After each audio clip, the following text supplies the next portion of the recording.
Hey, i dag skal jeg fortælle jer om mit nye Polaroid kamera SX70. Velkommen til Nøjesfilm.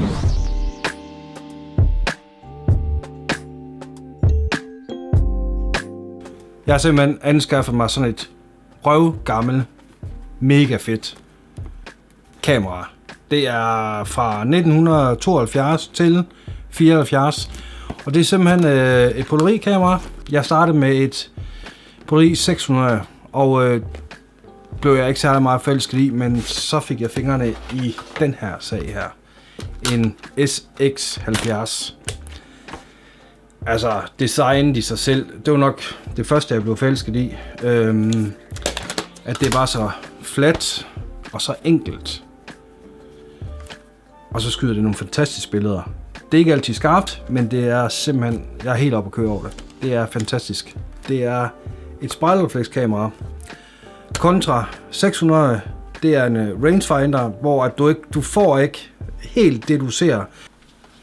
Yes, tak Nick. Så kigger du igennem her, og så er der et lille vindue her, og det er det, du så ser. Men optikken sidder her. Så sådan er det jo lidt med rangefinder, at du får ikke helt lige det, du ser. Mit nye kamera, det er et spejlrefleks. Og der er simpelthen et, ja, som I ved på spejlrefleks, der er spejl, der kører ned, og det kører ud, så man får fuldstændig det, man ser. Hvis du anskaffer dig sådan et lækker kamera her, og du tænker, hvordan får jeg den åbent, så er der bare en helt simpel måde at gøre det på. Du lægger simpelthen bare hånden på, tager fat og bare river lige op, indtil det siger klik. Det jeg gjorde, det var, at jeg først rev og rykkede lidt i den, og fik den op på...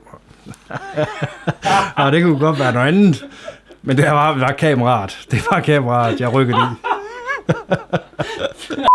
Når du så skal have den lukket, så kan du se, der er en lille, hvad kalder man sådan en arm her. Trykker du bare ind her, lukker her, og skubber den ned.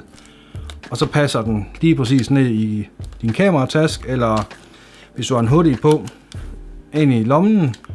Den type film, du skal anskaffe dig, det er simpelthen en film, der er produceret direkte til det her kamera her. Og det hedder lige præcis det samme som kameraet, SX70.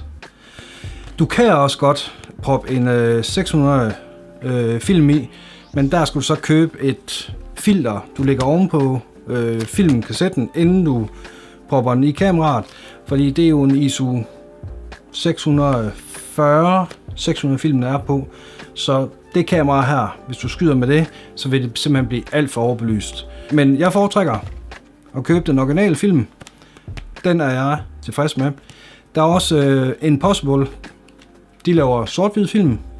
Det underlige er med det her kamera, det er, at på et eller andet tidspunkt engang kunne man købe en film, hvor der er 10 skud i. Det jeg ikke kan forstå, og det jeg har prøvet at undersøge på nettet, og hvis der er nogen derude, der har forklaringen, vil jeg meget gerne høre det, og så skriv ned i kommentarfeltet. Fordi at 10 skud kan det her kamera skyde. Filmene er der 8 skud på, fordi der skal være plads til batterier i selve pakken. Men du kan købe en film, hvor der er 10 skud i, men der er der ikke noget batteri i. Så mit spørgsmål til jer derude, på den anden side, fordi her det ved vi sgu ikke alt, det er, at hvad er det en film, de har brugt dengang, der har haft batteri i og 10 skud? Det, der er så fantastisk med det her kamera her, det er, at det er et manuelt fokus kontra nogle af de andre, Polaroid-kameraer. Der trykker du bare på knappen, og så tager den billedet, så det er lidt mere end bare et point-and-shoot-kamera. Men der ser jeg simpelthen fokusringen herover. Altså, der er med de her kameraer her, den film, jeg har proppet i, der hedder SX70, har en ISO, der ligger imellem 150 og 160. Så kameraet finder selv ud af shutter og blinde. Men herover har du en lille funktion. Du kan køre den over på lys, for at gøre selve billedet lidt lysere. Du kan køre det over til mørk, for at få det lidt mørkere. Og med min, nu har jeg skudt ret meget med det her på det sidste, har jeg fundet ud af, at jeg kan godt lide at køre den 2 stop over til den mørke. Det der med det her kamera, det er, at det er jo ikke født med en flash på. I gamle dage kunne man simpelthen fyre en flashbar i heroppe i toppen, hvor der var 5 pærer i. Det eksisterer ikke i dag. Der er så en virksomhed, det her Mint, der har udviklet en flash til, og det synes jeg simpelthen, det er fantastisk. Den ser sådan her ud, og den virker. Det du bare gør, det er, at der er sådan en lille... Hvad hedder sådan en, Nick? Lille connector. Connector? Ja, lille connector, som du propper i heroppe ovenpå. Hvis jeg kan få den i. Yes. Og den kan jo bare sidde der på hele tiden, hvis det er det, man har lyst til. Mint, dem jeg har købt den her flash af, de laver alt muligt andet. Fucking dope shit. De har lavet noget, der hedder en time machine. Altså, ordet i sig selv er jo bare, eller navnet på tingen er jo bare fucking sejt. Det er simpelthen en lille ting, du også sætter ovenpå her. Connector til dit polarikamera.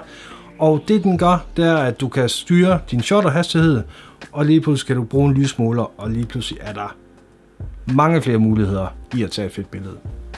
Det jeg vil gøre, fordi jeg lige skal vise jer, hvordan man propper en film i, det er, at jeg vil skyde et billede af Nick, der sidder og filmer. Og der er en lille fin knap her. Den åbner sig som alle mulige andre kameraer, polarikameraer. Der sidder en lille bit flap, hvis jeg kan få fat i den her. Herinde. Lad os se, om jeg kan. Sådan der. Åbner selvfølgelig. Og det der er med kassetten, det er, at når du propper den i her, så kan der godt være lidt modstand her. Men der trykker du bare godt ind. Og lige snart du lukker den i, så kommer darksliden ud. Det er noget, jeg kan fortælle jer, men der sidder en darkslide i, og det kan I se lige om lidt. Så når jeg lukker her, så kommer den lige så fint ud her. Og så har du 8 skud mere at skyde på. Før og efter. Og det jeg gjorde, det var, at jeg gik ind på eBay og fandt et nyt stykke læder. For som I kan se, er det ikke så lækkert med de her revner, der er i. Og bunden er absolut heller ikke særlig lækker. Og det er sygt billigt. Jeg tror, jeg gav 130 kroner for et sæt læder, og det får man simpelthen i de her udskærninger. Og man kan få dem i alle mulige farver. Jeg fik lige en spartel ind under hjørnet, og så kunne jeg ligesom lige tage læderet af.